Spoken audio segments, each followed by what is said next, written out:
Easter eggs come in all shapes and sizes. Every time we find one of those, the satisfaction is immeasurable, and the developers know that and often try to raise the stakes, offering us entire games hidden in a game's code. Here's our list of the best free games you can find hidden in other titles. 2010 Splatterhouse was a reboot of a now nearly forgotten 2D beat-em-up. The game had lots of blood, many references to horror movies, and a nice metal soundtrack, which made up an overall fun package. Sadly though, it didn't quite capture the hearts of gamers and didn't sell that well. No wonder though, not many people seem to remember the franchise. Bandai Namco was well aware of that, so in the 2010 reboot, they have also included the original trilogy of games. Every single game was unlocked after we completed a certain level in the main story. Roughly halfway through the reboot, we had 3 additional games in our hands, accessible from the main menu. In that aspect, Splatterhouse wasn't praised as much as it should have been, because nowadays a publisher would sell those games as a, HD remaster pack or simply in a digital version, instead of giving them away for free. Splatterhouse isn't the only game to include a previous entry in the franchise, as the same thing has been done in Tekken 5 and in Wolfenstein New Order, which featured the first game. My favorite though is the hidden game Easter egg we can find in Day of the Tentacle. In the title, we can find a working computer with Maniac Mansion, the game's predecessor. The best thing about that is the fourth wall breaking meta clusterfuck that ensues, as our protagonist, Bernard, plays a game while playing as himself in a different game. Wake up. Wake up. Where am I? Where's Reznov? You will answer our questions. The newest Call of Duty releases shoot for the stars, but end up hitting rock bottom. Nevertheless, the Black Ops trilogy is probably the best when it comes to recent couple of years for the franchise. Treyarch's games are always full of content, fun gameplay, but also more games. The tradition of sorts started with the first Black Ops. If we rapidly press the trigger buttons, or be it R2 and L2, Mason could release himself from the chair and walk around the interrogation room. Behind us, we can find a computer where, upon typing in Zork, we could unlock an old-school text adventure game of the same name. However, Zork wasn't the only game we could find in Black Ops. Treyarch also included their own fictional game, Dead Ops Arcade, that looked like many other smaller games available on the marketplace at the time.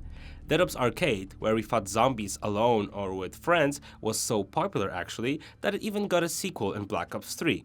What about Black Ops 2, you may ask? Well, this one didn't get any new games, but it offers several classics. To unlock them, we had to start up the new Nuketown, which by the way was a DLC map. While on the newer version of Nuketown, all we had to do was shoot up all the mannequins on the map in under 2 minutes. If we managed to complete the task at hand, the TV in the center of the town started to play Atari classic games. Among the unlocked titles were the likes of Pitfall, Kaboom, Hero, or even River Raid. One game, 100 yen. I'll give it a try. Free games as Easter eggs often break immersion and remind us that in the end, we're just playing a game. And while such treats are fun and quite meta, they stand out from the original experience. Often, in-game games are just absurd, like being able to play Pong in Mortal Kombat 2 or unblocking the cult classic Galaga in the first Tekken. However, some still find a way to include a game in such a way that we don't even notice it because it's part of the world. That was the case in the first Shenmue that was way ahead of its time. The series creator Yu Suzuki also seems to have an ego on par with Hideo Kojima and Cliff Bleszinski, as he included his own games. While playing the Dreamcast sandbox game, we had a chance to enjoy many mini-games, but those found in the arcade were probably the best available. Shenmue featured the games like the racing game Hang On and a lively shoot-'em-up by the name of Space Harrier, both in their entirety. And while hardly anyone remembered those retro titles, they were actually some of Suzuki's earliest work.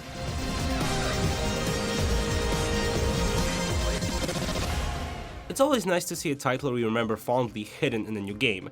What about the fictional game, featured in a AAA title? Can it achieve commercial success or even, perhaps, outlive the series in which it debuted?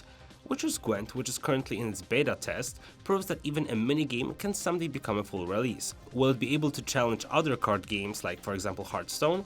Well, it remains to be seen.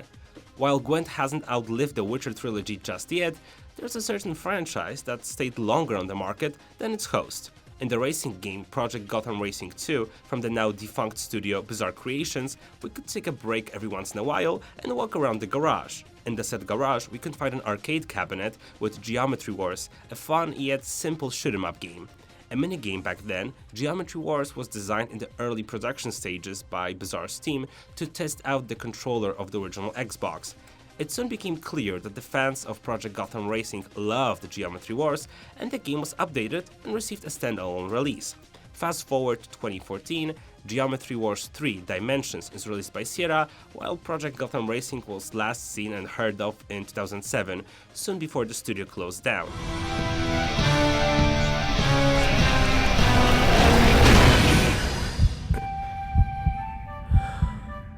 When it comes to game Easter eggs, there's also some copyright and legal matters to consider, which can be quite problematic. Faced with that issue, many developers invent their own games, and some of them definitely deserve a release.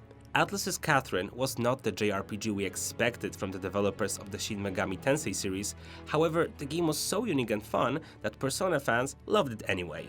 In between nightmarish sequences, we could walk around the bar and, amongst many other things, play an arcade of the fictional Rapunzel. At first, it might seem like a poor minigame. The game is, after all, identical in its gameplay to the core mechanics of Catherine.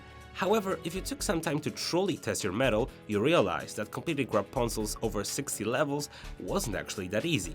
Some of the levels got pretty hard, and completing all of it could even take you around an hour and a half, which, by the way, taking into account Catherine's estimated 13 hours playthrough, is additional 10% of the game.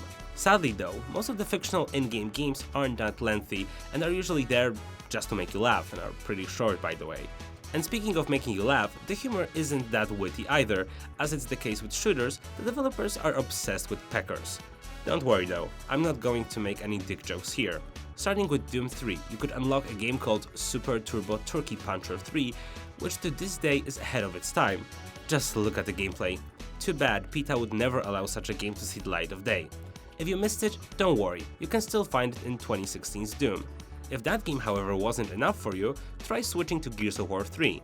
In the last chapter in Marcus Phoenix's trilogy, we can find an arcade with a mighty chicken in it, called Sound of Chicken.